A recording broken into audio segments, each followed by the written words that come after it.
This is going to be the most special property tour that I have ever recorded. Do you want to know why? Because it is of the house I used to live in Atlanta before I moved to California. So I'm going to start walking through the house and I'm going to tell you the story of what's going on with this thing while we're walking. So let me switch the camera. All right, how cute is my old house? I call it the purple house. It's 2.5 stories. It's got 2 full stories and a downstairs 1-car basement with a washer, dryer, all that.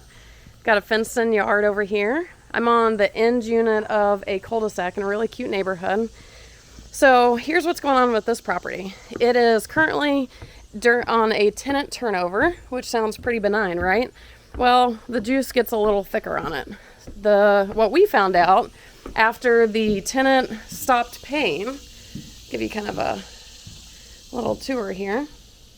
So the tenant went under eviction, and good lesson learned, the minute someone goes under eviction, at least Georgia law, you're not allowed to enter the property, but what you can do and should do, I wish we had done it sooner, is confirm if the tenant's even in the property still, because we assumed he was here and he wasn't. So we actually could have started the turnover 2 months earlier than we did. I can keep giving you a little tour here. Got a downstairs bath, so it's 2 bedroom, 2.5 bath. For the most part, it's in good shape. We've got some situations like god-awful popcorn on the ceiling. But lesson learned, the minute someone goes under eviction, even if you're legally not allowed to enter the property, at least go by and see if they vacated the property. Because then, if you can take possession back of the property, you can get on with getting it fixed up and take on less months of vacancy. If we had just not checked on this, I could have been sitting for months paying a mortgage on something that I have no income on. All the while, we could have been doing something about it. So, back on track.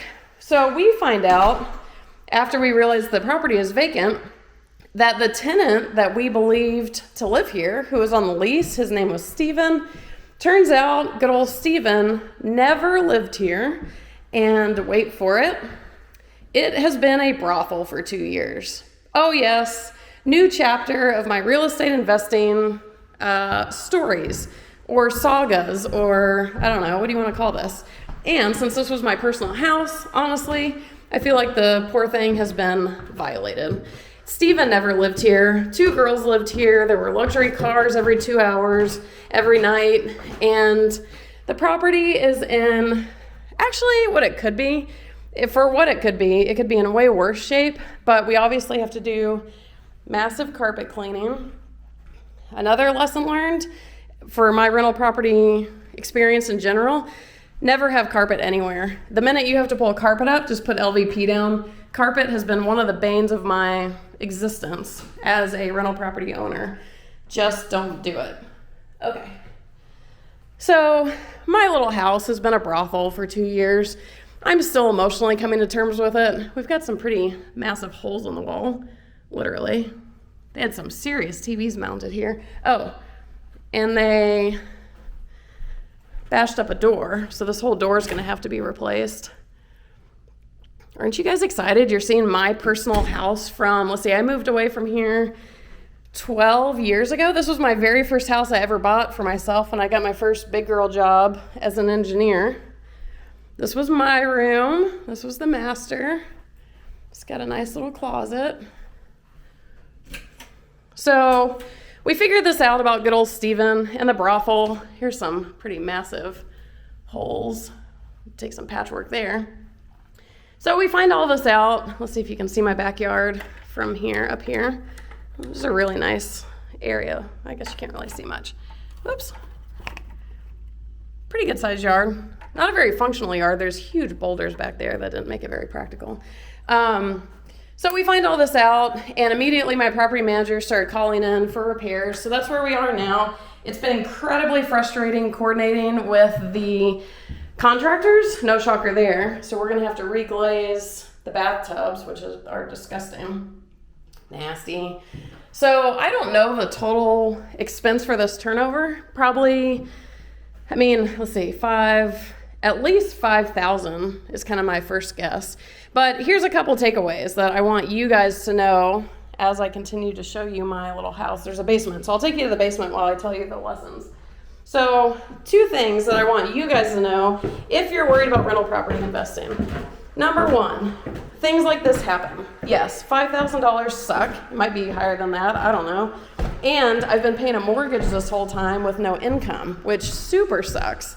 So absolutely, hands down, have a nest egg, because things like this, if you own rental properties, if you own enough of them and you own them long enough, will absolutely happen. There's no way around it.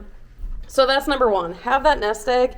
And the other part of that really is to not freak out if it happens, because it's just normal. A lot of people really freak and think it's the end of their investing, the investment's tanked, yada, yada, yada. Don't think that. It's completely normal. Second lesson, and the most important, one thing that I severely underestimated when I was buying rental properties initially was the rent increases. I've been renting this house out for 10 years now, and originally I was renting it out for $9.95, which was exactly what my mortgage was. So it was break even. We're gonna go sit on the fireplace.